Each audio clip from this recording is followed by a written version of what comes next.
Hello, good morning students. आज हम चर्चा कर रहे हैं कक्षा 7वीं की विज्ञान की वर्कशीट नंबर 24 जो कि 23 दिसंबर 2020 की है। ठीक है, इसमें हम चर्चा कर रहे हैं घास खाने वाले जंतुओं में पाचन किस प्रकार होता है।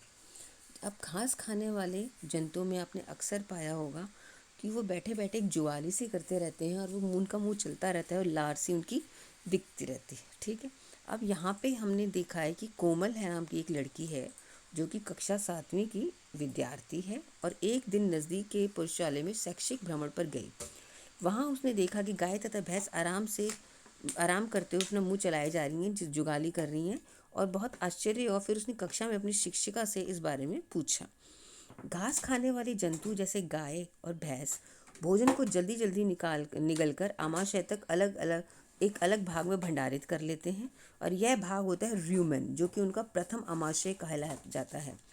प्रथम आमाशय कहलाया जाता है जिसे हम कहते हैं र्यूमेन, जहाँ पे ये भोजन को फटाफट जल्दी निकलकर यहाँ पे स्टोर कर लेती हैं। फिर धीरे धीरे वो उस खाने को बाहर लाके दोबारा उसको जुगाली करके उसे पचाती हैं। तो यह भोजन का आंशिक पाचन होता है जिसे जुगाल या कड कहते हैं, परंतु बाद में जंतु इसको छोटे छोटे पिंडकों के रूप में पुनः मुख में लेता है जिसे वह चबाता रहता है और उस चबाने को क्या कहते हैं हम, जुगाली। उसको हम क्या कहते हैं, जुगाली। ठीक है, आंशिक रूप से पचे हुए भोजन जो कर्ड है को र्यूमेन से मुंह में भेजकर चबाने की जुगाली करना रोमांथन कहते हैं। और ऐसे जंतु जो ये करते हैं उन्हें हम कहते हैं रूमिनेंट्स अथवा रोमांथी कहलाते हैं। जो जंतु, ऐसे जंतु हम क्या कहते हैं, रोमांथी जंतु।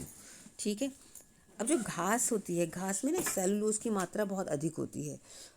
घास में सेलुलोज की मात्रा अधिक होती है और ये ऐसा कार्बोहाइड्रेट जिसे हम पचा नहीं सकते, हम सीधी घास नहीं खा सकते। ठीक है, ये खाली खासियत रूमिनेंट्स में होती है, रोमांथी जंतु में होती है। इनके शुद्रांत और एवं बृद्रांत के बीच एक थैली नुमा बड़ी सी संरचना होती है जिसे अंधनाल कहते हैं।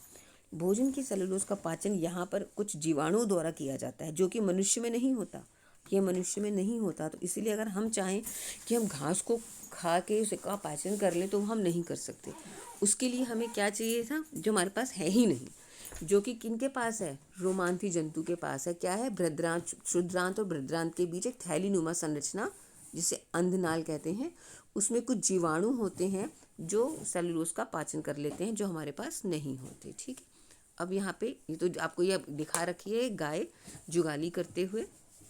इसके बाद आपके आते हैं प्रश्न, र्यूमेन किसे कहते हैं। र्यूमेन क्या है, ये रहा आपका र्यूमेन। र्यूमेन क्या है, र्यूमेन एक प्रथम आमाशय है जहाँ पे भोजन को वो भंडारित करते हैं। गाय भैंस जल्दी जल्दी निकलकर आमाशय के एक भलक में भंडारित करते हैं। इस क्या है, र्यूमेन, जो कि प्रथम आमाशय। तो पहले का ये आंसर हो गया। अगला, रूमिनेंट्स के 3 उदाहरण लिखिए। रूमिनेंट्स यानी रोमांथी जंतु। रोमांथी जंतु क्या हो गया, गाय भैंस, है ना, ये आपके हो गए रोमांथी जंतु। फिर आपका आ जाता है ये रोमांथी जंतु में आपका क्या आ गया, गाय और भैंस आ गई। हाँ, इसके बाद जो भी घास खाते हैं, जैसे हिरन भी है, घास खाता है, तो ये सारे रोमांथी जंतु हैं। ठीक है, इसके बाद आता है मनुष्य सेलुलोज का पाचन क्यों नहीं कर सकता। मनुष्य सेलुलोज का पाचन क्यों नहीं कर सकता, इसके लिए हम क्या कहेंगे, रूमिनेंट्स में शुद्रांत और बृद्रांत के बीच एक थैली नुमा संरचना होती है यहाँ से, जिसे अंधनाल कहते हैं। भोजन के सेलुलोज का पाचन यहाँ पर होता है जो कि मनुष्य के आहार नाल में अनुपस्थित होता है। तो ये किसका आंसर हो गया, 3 का। घास में किसकी मात्रा होती है, सेलुलोज की। तो ये आपके चौथे का पहला, जो एक प्रकार का कार्बोहाइड्रेट है, ये चौथे का दूसरा। फिर जो जंतु जो जुगाली करते हैं उन्हें हम क्या कहते हैं, रोमांथी। क्या कहते हैं, रोमांथी। रोमांथी, ये आपका चौथे का तीसरा। ठीक है, उम्मीद करते हैं आपको ये वर्कशीट समझ में आ गई होगी। Have a good day.